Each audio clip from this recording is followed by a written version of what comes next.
네, 안녕하십니까. 이번 시간은 플랫즘 유기화학 제13장의 2강입니다. 자, 이번 시간에는 역합성 분석의 개요라고 되어 있죠. 역합성 분석이 무엇인지 좀 소개하는 시간이 될 거예요. 그래서 역합성 분석이 무엇인지 설명을 드릴 거고, 역합성 분석을 할 때 우리가 가장 많이 쓰는 두 가지 방법이 작용기 전환을 이용하는 것과 결합 분해 방법을 이용하는 것 두 가지가 있거든요. 그래서 그것들을 이용해서 역합성 분석을 어떻게 할 수 있는지 그 내용을 설명드리도록 하겠습니다. 역합성 분석 영어로 Retrosynthetic Analysis라고 얘기하고요. 저 역은 반대를 의미해요. 자, 지금까지 우리는 여기가 반응물, 보통 영어로 이제 스타틱 머터리얼이라고 얘기하죠. 반응물이 어떤 거고, 이게 어떤 반응 조건을 통해서 생성물, 타깃 머터리얼, 얘가 생성물이에요. 반응물, 생성물. 그러면 반응물이 어떠한 반응 조건이 제시가 되고 이거로부터 생성물이 어떻게 만들어지는지에 대해서 우리가 관심을 가지고 공부를 했던 거잖아요. 근데 역합성은 반대적인 개념이야. 자, 무슨 말이냐면은 타깃 머터리얼, 얘가 생성물이잖아요. 얘가 주인공이 되는 거지. 여기서는 얘가 주인공인데 여기서는 얘가 주인공이야. 생성물을 뭐로부터 어떠한 스타팅 머터리얼로부터 만들어낼 수 있는지를 보는 거예요. 역으로 보는 거죠. 뭐 개념적으로 보면 크게 차이가 나지 않는 거 아니냐? 라고 생각하실 수 있지만 이게 굉장히 큰 차이가 나고 접근 방식 자체가 완전히 다른 거죠. 그리고 화살표는 반응 화살표는 이렇게 단일 실선으로 나타내 주시면 되는데 역합성은 이렇게 이중 실선으로 나타내 줍니다. 요거 또는 이렇게 막힌 형태로도 쓰기도 하죠. 이런 식으로. 이거 같은 의미예요. 자, 개념이 이렇게 된다. 특정 분자를 합리적인 유기 합성 반응에 근거로 두고 작용기를 변화시키거나 결합을 분해하여, 이게 두 가지 방식이야. 작용기를 변화시키거나 결합을 분해하여 단계적으로 작은 분자로 만드는 과정. 작다는 얘기는 이제 단순한 구조를 가지고 있거나 아니면 구성하는 원자의 개수가 적은 형태들, 그렇게 이제 바꾸는 과정을 우리가 역합성, Retrosynthetic Analysis라고 얘기를 합니다. 개념은 좀 잡아두세요. 실제로 문제로 되게 많이 나오니까 역합성을 하는 것들이 일단 개념이 뭔지는 좀 확실히 잡아두셔야 돼요. 자, 최종 목표 분자, 타겟 머터리얼이죠. 타겟 몰리큘을 어떠한 반응물로부터 합성할 수 있는지 찾아가는 과정이라고 생각을 해주시면 됩니다. 자, 말씀드렸던 것처럼 얘가 목표 분자가 되는 거고 이게 어떠한 반응 물질, 출발 물질로부터 만들어질 수 있는지를 보는 거예요. 만들어질 수 있는지 화살표 이렇게 표현해 주셔야 된다 라고 하는 거고요. 자, 근데 이제 모든 어떤 최종 생성물은 한 번의 과정을 통해서 만들어질 수 있느냐? 그런 경우는 거의 없어요. 여러 단계를 거쳐서 만들어져야 돼요. 그럼 어떻게 해야 되냐면 목표 분자가 여기 있어. 이게 어떤 뭐 천연물이라고 해봐요. 내추럴 프로덕트라고 얘기를 해봐. 어떤 천연물에서 구조가 분석된 화합물. 그걸 내가 합성을 하고 싶어. 이제 천연물 전합성이라고 얘기를 하는데 그걸 하고 싶어. 그럼 최종 생성물에서 바로 앞쪽 화합물을 찾는 거예요. 그 바로 전 단계 화합물에서 이 반응을 하면 최종 생성물을 만들어낼 수 있겠구나라고 예상을 할 수 있는 바로 앞쪽의 구조 있잖아요. 그럼 그게 합성 중간체 A가 되는 거야. 여기서 반응을 하게 되면 최종 목표 분자를 합성할 수 있는 거죠. 그러면 여기가 최종 목표 타겟 머터리얼, 얘가 요 반응에서는 스타팅 머터리얼이 되는 거지. 반응물이 되는 거죠. 자, 근데 이 물질이 그냥 살 수 있거나 뭐 얻을 수 있는 게 아니라 또 다른 반응을 통해서 만들어져야 돼. 그러면 이게 여기 이 목표 분자를 만드는 데 있어서는 반응 물질이 되는데 이게 또 다른 반응에 있어서는 생성 물질, 타겟 머터리얼이 될 수 있는 거죠. 왜? 얘가 이제 이게 합성 중간체 B라고 하는 거로부터 만들어낼 수 있는 거죠. 그러면 이 경우에는 이 A라고 하는 A의 전구체가 되는 거예요. 이게. 개념은 이제 그렇게 잡아주시면 돼요. 그래서 이 과정을 계속 반복하는 거예요. 계속 반복을 해서 출발 물질, 우리가 뭐 쉽게 만들 수 있거나 아니면 뭐 쉽게 구입할 수 있는 가장 간단한 구조를 가지고 있는 물질로부터 이 과정들을 통해서 만들어내는 거죠. 그러면 예를 들어서 천연물 전합성을 한다. 간단한 구조라고 해도 최소 10스텝은 들어가요. 10스텝. 제가 졸업 논문으로 썼던 천연물 전합성이 한 20스텝 되거든요. 자, 그러면 이 이 역합성에 대한 분석을 몇 번 해야 되는 거야? 몇 스텝이며 10번 해야 되는 거야. 최종 생성물에서 그 바로 앞단계 물질 찾고, 그럼 그 앞단계 물질은 또 뭐로부터 만들어질 수 있는지 찾고, 그것도 뭐로부터? 그건 또 뭐로부터? 이렇게 계속 10번을 반복하는 거야. 그게 쉬울 것 같으세요? 진짜 어렵습니다. 진짜 어려워요. 그리고 구조가 복잡하면 복잡할수록 당연히 더 어렵고요. 진짜 어려운 과정이에요, 이게. 자, 역합성 분석을 하는 수단이 앞쪽에 두 가지가 있다고 말씀드렸잖아요. 첫 번째는 작용기 전환이라고 하는 거. 펑셔널 그룹 인터 컨버전이라고 합니다. 펑셔널 그룹이 작용기잖아. 작용기의 상호 변환. 펑셔널 그룹 인터 컨버전. 그다음에 이제 결합 분해. 이 두 가지 방법을 통해서 역합성 분석을 할 수가 있는 거죠. 그러니까 역합성 분석한다는 얘기는 어떤 물질이 제시가 됐을 때 그거를 뭐로부터 만들 수 있는지를 본다는 얘기예요. 자, 작용기 전환을 통해서 하는 거를 보시면 작용기 전환이 뭐냐? 화합물의 특정 작용기를 치환, 첨가, 제거, 산화, 환원 등의 화학 반응을 이용해서 다른 작용기로 전환시키는 방법. 이게 작용기 전환이라고 부르는 방식이에요.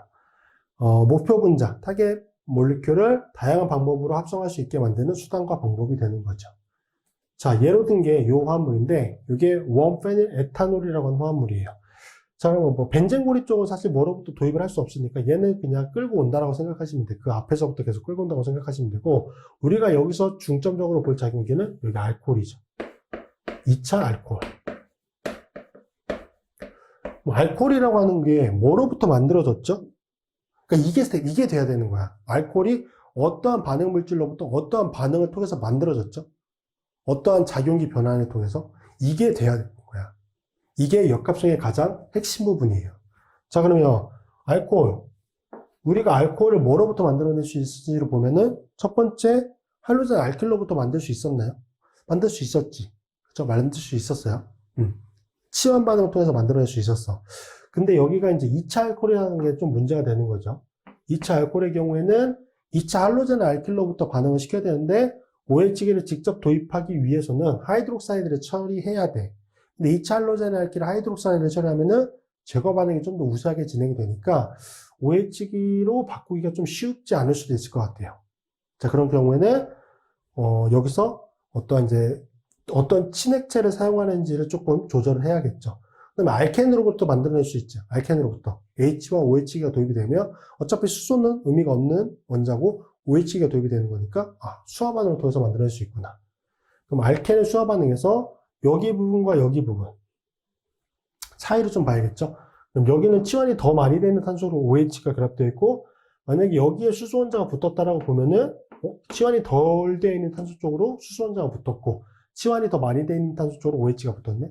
얘는 마르코프-니코프 배양으로 첨가 반응이 진행됐구나. 알켄으로부터. 이제 그 점까지도 유축을 해볼 수 있죠.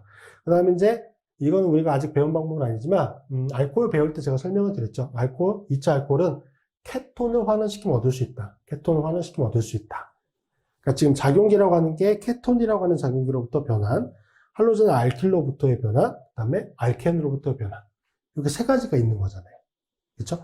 그러니까 이 2차 알코올이라고 하는 걸 만들어낼 수 있는 반응 물질이 이렇게 세 가지가 있는 거예요. 이렇게 여러 가지가 있는 종류 중에서 우리가 볼 때 가장 적합하다고 생각하는 반응을 찾아야 되는 거죠. 자, 얘는 실제로 이렇게 반응을 할 수 있어요. 여기 케톤에 해당하는 소듐 보로하이드라이드 처리하면 굉장히 쉽게 만들어낼 수 있고, 그 다음에 얘는 아까도 설명드렸던 것처럼 치환이 더 많이 되어 있는 탄소 쪽으로 OH가 도입된 마르코프-니코프 배양의 생성물이기 때문에 옥시수나 수은이탈 반응을 해서 도입을 할 수도 있고요. 아니면 산촉매 조건에서 직접 수화 반응을 통해서도 합성을 할 수도 있긴 하겠죠. 근데 뭐 선택을 해야 된다고 하면 당연히 옥시수나 수은이탈 반응을 하게 될 거고, 여기는 제가 말씀드렸던 것처럼 OH기로 직접 도입하고 싶으면 하이드록사이드를 처리해주면 되는데 그건 직접 처리할 수 없다고 말씀드렸죠. 제거 반응이 일어날 수 있기 때문에. 그래서 대체 반응으로 소듐 아세테이트를 쓴 거야. 소듐 아세테이트를 쓰면은 요 소듐 아세테이트의 구조는 Na 플러스에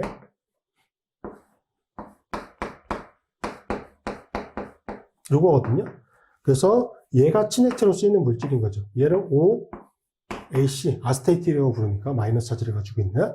자, 그러면 요것과 반응하면은 중간체로 얘가 생성이 돼요.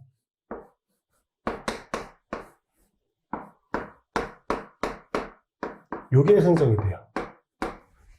그 다음에 여기에다 뭘 처리해 주는 거냐면 여기 NaOH.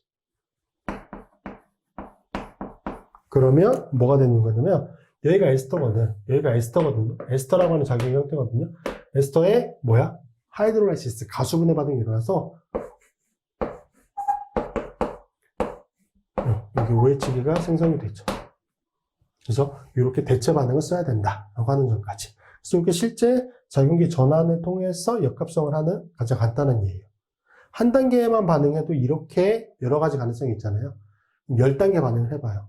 어마어마한 가능성이 있겠죠. 그러니까 그 조건들을 찾는 게 생각보다 쉽지가 않은 거죠. 자, 두 번째는 이제 결합 분해를 통해서, 자, 얘는 특별한 작용기라기보다는 어떤 결합을 형성하는 거를 좀 표현하기 위해서 나타내 주는 겁니다. 목표 분자에 있는 탄소 원자들 사이의 결합을 끊어서 작은 분자 조각으로 분해하는 조작법. 이게 이제 결합 분해를 통한 거예요. 자, 그렇게 하게 되면은 합성 단위체라고 하는 게 만들어지게 되는데 얘는 뭐냐면 목표 분자에 있는 탄소 결합을 인위적으로 분해하여 만든 가상의 이온성 분자 조각을 의미해요. 영어로 신톤이라고 얘기합니다. 신톤. 그래서 이게 합성 단위체고 불균일 분해 과정을 통해서 보통 분해를 하게 되고 그때는 이제 전기 음성도가 큰 원자 쪽으로 마이너스, 전기 음성도가 작은 원자 쪽으로 보통 플러스가 놓이게끔 그 결합에 놓이는 전자를 이동시켜 주시면 돼요. 자, 무슨 얘기냐면은 보시면 자, 여기 지금 탄소 원자와 알키리가 연결되어 있잖아요. 그럼 여기 결합을 인위적으로 끊는 거야. 탄소 원자와 산소 원자 사이 결합을. 그러면 말씀드렸던 것처럼 여기에 존재하는 전자는 보통 전기 음성도가 큰 원자 쪽으로 넘어가요. 그럼 여기가 불균의 분해가 일어나는 거니까 여기 알키리기는 플러스 형태가 되고 여기 OR'기는 산소 원자가 마이너스 차지를 가지고 있는 상태가 되죠. 우리가 개념적으로 R 플러스라고 하는 거 알고 있잖아. 탄소가 플러스 차지를 가지고 있는 형태. 실제 플러스 차지를 가지고 있는 형태도 있을 수 있지만 얘는 가상의 구조니까 어떠한 굴격인지는 모르겠지만 이쪽에 탄소 원자 쪽에 플러스하기 성격이 존재하는 거구나. 그럼 얘가 무슨 화합물? 친전자체로 쓰이는 화합물이 되겠죠. 그 다음에 OR-는 이거는 뭐 당연히 그냥 기본적으로 알고 있는 것처럼 알콕사이드라고 부르는 형태고 얘는 전자가 풍부한 친핵체 역할을 하는 거죠. 친핵체 역할. 자, 그래서 R', 요게 가상의 구조가 되는 신톤이라고 부르는 화학종이 되는 거고요. 만약에 여기를 반대로 탄소 원자 쪽으로 마이너스를 넘겨준다. 전자쌍을 탄소 쪽으로 넘겨준다. 그러면 탄소가 마이너스 차지가 생성이 되는 거잖아요. 이거는 뭐 존재할 수 있는 구조지. 뭐 그리나드 시약이나 유리-리튬 시약 같은 경우 이거는 존재할 수 있는 구조인데 문제는 얘지. 산소 원자가 플러스 차지를 가지고 있으면서 이런 권리가 가지고 있는 화합물은 존재하는 게 거의 없어요. 그러니까 여기서는 결합을 끊어낼 때의 전자 이동의 방식은 메소드 A가 적합한 거죠. 얘는 생성될 수 있지만 얘가 존재하는 구조가 아닐 가능성이 크기 때문에 둘 다 존재할 수 있는 가능성이 있는 위쪽 편, 메소드 A가 적합한 거고 그래서 보통 통상적으로 결합을 끊었을 때 그 전자는 전기 음성도가 큰 원자 쪽으로 불균을 하게 보내주시는 게 좀 더 일반적입니다. 그래서 여기 이 흰색으로 표시하고 있는 생성물 쪽에, 이렇게 생성물이 아니죠. 역합성 쪽에서 이제 여기 반응물 쪽이 되겠죠. 그것들의 이제 구조를 신톤이라고 얘기를 하는 거고요. 그렇게 해서 만들어진 거. 그 다음에 합성 대등체는 그 신톤에 해당하는 화합물이라고 보시면 돼요. 신톤의 성격을 가지게 되는 화합물. 자, 합성 단위체의 기능을 하는 실체적인 분자 또는 반응 시약을 의미합니다. 아까도 본 것처럼 R''이 만들어졌으면 탄소 양이온적인 성격이잖아요. 그럼 실제 플러스 차지든 아니면 부분적인 양이온 성격이든 둘 다 존재할 수 있지만 반응 시약이 된다라는 얘기는 부분적인 양이온 성격을 가지고 있는 화합물을 처리해 준다는 얘기죠. 뭐 할로젠 알킬이라든지 알킬설포네이틱이라든지 이런 것들은 탄소 원자들이 다 플러스 차지를 가지고 있잖아요. 친전자성 탄소 원자가 되니까. 그다음에 만약에 이제 R-가 생성됐다. 아래쪽에 여기죠. 여기 얘는 뭐예요? 탄소가 마이너스 가지고 있는 거. 류기 리튬 시약, 그리나드 시약 이런 것들이 있는 거죠. 그래서 이것들이 이 신톤에 해당하는 R+라고 하는 신톤, R-라고 하는 신톤에 해당하는 실체적인 화합물, 합성 대등체라고 부르는 화합물들이죠. 얘가 합성 대등체인 거지. 얘는 없는 거고. 그렇죠? 이런 방법을 통해서 결합을 끊으면서 역합성 분석을 할 수 있다. 자, 지금은 이제 계율을 한 거예요. 계열한 거야. 그러면 이제 다음 시간부터 우리가 뭘 할 거냐면 역합성을 하기 위한 연습을 해야 되는데, 자, 지금 생성물을 제공을 해주는 거잖아. 그럼 생성물이 어떤 걸로부터 만들어질 수 있는지를 봐야 돼요. 이거 전 시간에 했던, 첫 번째 시간에 했던 거는 반응물을 어떤 조건을 처리했을 때 뭐가 어떻게 만들어지는지 그 내용을 한번 다시 정리했던 거야. 지금까지 우리가 공부했던 내용을. 근데 다음 시간에 설명드릴 내용은 그 작용기를 합성하는 방법에 대한 거야. 어떤 생성물, 우리가 타겟으로 하고 있는 그 타겟 몰리큘에 가지고 있는 특정 작용기가 있잖아요. 그 작용기가 어떤 거로부터 만들어질 수 있는지 그 반응을 우선 정리해 볼 거예요. 그게 돼야 역합성 분석을 할 수가 있습니다. 자, 이 뒤쪽에 관련된 문제 풀어보고 이번 시간 강의는 마무리하도록 하겠습니다. 2번 문제 보도록 하겠습니다. 화합물 A에서 D의 구조를 그리시오라고 되어 있습니다. 자, 지금 보시면 반응 조건들은 다 제시가 되어 있는데 지금 구조는 최종 생성물의 구조만 제시가 되어 있습니다. 그 최종 생성물은 알카인 화합물이네요. 알카인 화합물이고 일단 반응 물질 A를 보시면 탄소가 6개일 때 최대로 가질 수 있는 수소가 14개인데 12개니까 A는 불포화도가 1이에요. 즉, 뭐 고리를 포함하고 있든지 다중결합을 포함하고 있든지 그렇게 되는데 지금 최종 생성물의 구조를 봤을 때 고리를 포함할 수 있는 구조는 아니기 때문에 A화합물은 불포화도 1을 가지고 있는 알케닉이구나 라고 하는 걸 확인해 볼 수 있겠죠. 자, 그럼 요거는 문제를 많이 풀어보신 분들은 아시겠지만 알켄을 알카인으로 바꾸고 이제 에틸기를 도입하는 그런 문제 타입이거든요. 자, 그럼 역으로 한번 풀어보면 이게 최종 생성물이죠. 자, 이 최종 생성물은 뒤로부터 에틸 아이오다이드를 이용해서 반응을 시켰어요. 에틸 아이오다이드는 친전자체잖아요. 그렇죠? 에틸을 도입해주는 친전자체란 말이야. 그럼 D화합물이 뭐가 돼야 돼요? D화합물이 친액체가 돼야 되겠지. 그리고 D화합물은 C화합물에다가 뭘 칠해준 거야? NaNH2라고 하는 소디움 아마이드의 강염기잖아요. 그러면 여기서 삼중결합을 포함하고 있는 화합물이고 최종 생성물이 에틸기가 도입이 됐다는 얘기는 여기서 에틸기 요게 뭐로부터? 에틸 아이오다이드로부터 도입이 됐겠지. 그러면 이쪽 편에 해당하는 파트가 뭐가 되는 거예요? 얘가 뭐로부터? D로부터. 얘가 뭐로부터 도입됐으니까? 에틸 아이오다이드로부터 도입이 됐으니까.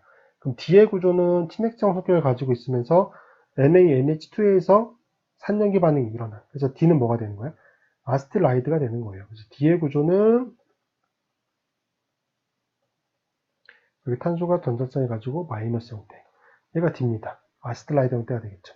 그러면 C는 C 화합물에다가 NaNH2를 처리해서 아스틸라이드를 만들었으니까 C는 뭐가 돼야 돼? 알카인이 돼야 되는 거죠. C는 말단 알카인 화합물이 이게 되는 거죠. C의 구조는 이게 되는 거예요. 얘가 C의 구조다. 그래서 여기 이제 아스틸렌성 수소가 NaNH2에 의해서 제거가 돼서 D라고 하는 아스틸라이드가 만들어지고 얘가 친액체로 작용해서 에틸기를 도입을 공격을 하는 거죠. 그래서 이제 말단 알카인이 내부 알카인 형태로 변화가 된 거죠. 그래서 C, D의 구조는 찾았고, 자 그러면 C가 알카인 화합물. 그럼 알켄으로부터 알카인 화합물을 합성하는 가장 전형적인 반응 조건이죠. 그래서 A 화합물에다 Bl2를 처리해서 인접한 입지에 이할로젠함을 만들고 거기에다가 소듐 아마이드 처리해서 E2 제거 반응 두 번 한 거잖아요. 그러면 알카인 화합물이 만들어지죠. 물론 NaNH2에서 말단에 존재하는 수소 혼자가 반응 과정 중에 생략이 돼서 아스틸라이드 형태가 되기 때문에 최종적으로 이제 물을 처리해주는 그런 과정까지 일어나게 되죠. 자, 그럼 B는 인접한 위치에 이할로젠화물이야. 그럼 이쪽 편 탄소의 삼중결합을 만들고 싶다. 그러면 제거 반응이 두 번 일어나야 되잖아요. 그래서 B의 구조는 이렇게 볼 수 있겠지. B의 구조는 여기에 Br이 도입되고 여기에도 Br이 도입되는 경우합물. 여기였죠? 그러면 첫 번째 여기 수소와 여기 브로마이드 제거 반응이 나오고 두 번째 여기 수소와 여기 브로마이드 제거 반응이 일어나서 삼중결합이 만들어지고 여기 수소 혼자 하나 더 있던 것도 떨어지게 되면서 아스틸라이드로 중간체가 만들어지고 마지막에 물 처리해서 알카인 화합물로 변화를 시켜주고 그래서 B의 구조는 요거예요. 인접한 위치에 이 할로젠 화합물. 그럼 얘를 만들고 싶어. 그럼 여기 탄소와 여기 탄소가 뭐가 돼야 되는 거야? 알켄, 이중결합이 돼야 되잖아. 왜? 반응물이 알켄이었으니까. 그럼 A 화합물의 구조는 뭐가 되겠어요? 이게 A 화합물의 구조가 되는 거죠. 그래서 A, B, C, D 화합물의 구조는 모두 다 찾았습니다.